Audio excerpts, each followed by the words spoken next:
Sir, தொடர்ந்து இந்த ஒரு மாதத்தில் மட்டும் தமிழகத்தில் தனியார் பேருந்துனால பல விபத்துகள், உயிரிழப்புகள் நேரிட வந்துட்டு இருக்குது. இதை கட்டுப்படுத்துவதற்கான தமிழக அரசு எது மாதிரியான நடவடிக்கை சார் எடுக்கும்? குறிப்பாக கோவை பகுதியில் இது போன்ற தனியார் பேருந்துகள் அதிக வேகத்தில் இயக்குவதாகவும் அதனால் விபத்து ஏற்படுவதாகவும் புகார் வந்தது. கோவை பகுதியிலே அரசு போக்குவரத்து இணை ஆணையர் அவர்களை இது குறித்து விசாரிப்பதற்கு ஒரு குழு அமைத்து விசாரிக்க சொல்லியிருக்கின்றோம். குறிப்பாக மேட்டுப்பாளையம் பகுதியிலே இந்த பிரச்சனை எழுந்திருக்கிறது. அங்கே அதை விசாரிக்க சொல்லியிருக்கிறோம். மற்ற பகுதியில் இது போன்ற பிரச்சனைகள் குறிப்பாக புகார் வந்தால் அது குறித்து விசாரித்து நடவடிக்கை ஏற்படும்.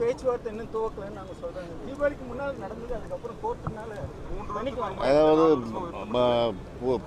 ஊதிய ஒப்பந்த பேச்சுவார்த்தை என்பது அதிமுக ஆட்சி காலத்தில் 3 ஆண்டுகளுக்குள் அவர்கள் முடிக்கவில்லை. அதற்கு பிறகு 1.5 ஆண்டு கடந்தும் அந்த ஊதிய ஒப்பந்த பேச்சுவார்த்தையை முடிக்காமல் விட்டுவிட்டு போனார்கள்.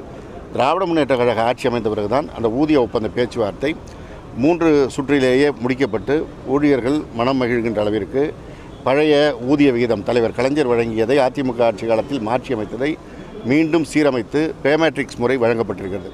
5% ஊதியமும் உயர்வும் வழங்கப்பட்டிருக்கிறது. எனவே போக்குவரத்து துறையில் பணியாற்றுகின்ற ஊழியர்கள் மனமகிழ்ச்சியோடு பணியாற்றுகிறார்கள். அதன் காரணமாகத்தான் தீபாவளி, பொங்கல் போன்ற நேரங்களில் கூடுதலாக பேருந்துகளை இயக்குகின்ற சூழல் வருகின்ற பொழுது கூட அவர்கள் தங்களுடைய விழாக்கால கொண்டாட்டங்களை எல்லாம் விட்டுவிட்டு மக்களுக்காக பணியாற்றுகிறார்கள். எனவே அவர்களை பொறுத்தவரை மகிழ்ச்சியாக இருக்கிறார்கள். இந்த ஊதிய ஒப்பந்த பேச்சுவார்த்தை என்பது அடுத்து நடத்த வேண்டியதுதான். அதற்கான பூர்வாங்க வேலைகள் நடைபெற்றுக் கொண்டிருக்கிறது. தொழிற்சங்கங்கள் அவர்களுடைய இருப்பை காட்டுவதற்கு அதை சொல்லிக் கொண்டிருக்கிறார்கள். காலி பணியிடங்கள் ஏற்கனவே நிரப்புவதற்கான உத்தரவை முதலமைச்சர் அவர்கள் வழங்கி அரசு விரைவு போக்குவரத்து கழகத்தில் 685 பேருக்கு நாடாளுமன்ற தேர்தலுக்கு முன்பாக பணியாணை வழங்கப்பட்டுவிட்டது. அவர்களும் பணிக்கு சேர்ந்திருக்கிறார்கள். எனவே இந்த காலி பணியிடங்களை நிரப்புகின்ற பணி துவங்கிவிட்டது. மற்ற போக்குவரத்து கழகங்களில் விரைவில் இன்னும் 2-1 மாதங்களில் அந்த பணிகள் நிரப்பப்படும்.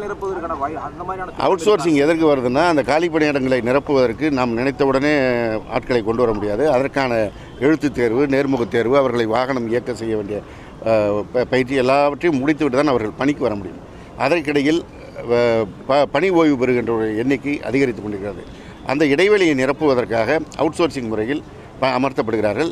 ஏற்கனவே அரசு விரைவு போக்குவரத்து கழகத்தில் இதே போன்ற அவுட் சோர்சிங் முறையில் பணியமர்த்தப்பட்ட காரணத்தினால் கடந்த கோடை விடுமுறையில் எந்த பிரச்சனையும் இல்லாமல் பேருந்துகள் இயக்கப்பட்டது.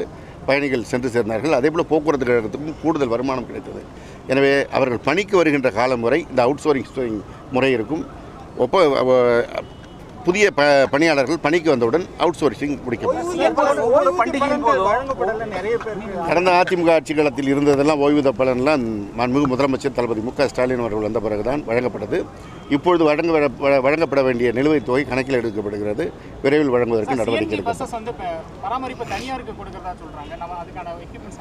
சிஎன்ஜி பஸ்ஸை பொறுத்த வரைக்கும் இப்போதைக்கு பரீட்சார்த்த முறையில் துவங்கியிருக்கிறோம். 8 பேருந்துகள் அங்கங்கே பரீட்சார்த்த முறையில் துவங்கப்பட்டிருக்கிறது. பரிச்சார்த்த முறை முடிந்து அது குறித்து ஆய்வு செய்யப்பட்டு அடுத்த கட்ட நடவடிக்கை.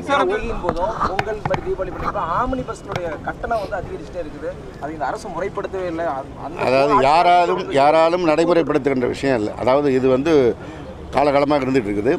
நாம் ஒவ்வொரு முறையும் ஆம்னி பேருந்து உரிமையாளர்களை அழைத்து அவர்களுக்கு அறிவுரை வழங்கி இந்த நடவடிக்கை எடுத்த பிறகு கடந்த தீபாவளியின் போதோ கடந்த பொங்கலின் போதோ இந்த பிரச்சனை இல்லை. புதிதாக பேருந்து வாங்குகின்ற உரிமையாளர் யாரோ ஓரிருவர் இது போன்ற பிரச்சனையில் அவர்கள் தெரியாமல் இந்த சங்கத்தில் இல்லாதவர்கள் ஈடுபடுகின்ற போது அவர்கள் மீது நடவடிக்கை எடுக்கப்படுகிறது. எனவே நடவடிக்கை என்பது தொடர்ந்து எடுக்கப்படுகிறது. மக்களுக்கு பாதிப்பில்லாத வகையில் அதை நடைமுறைப்படுத்தும்.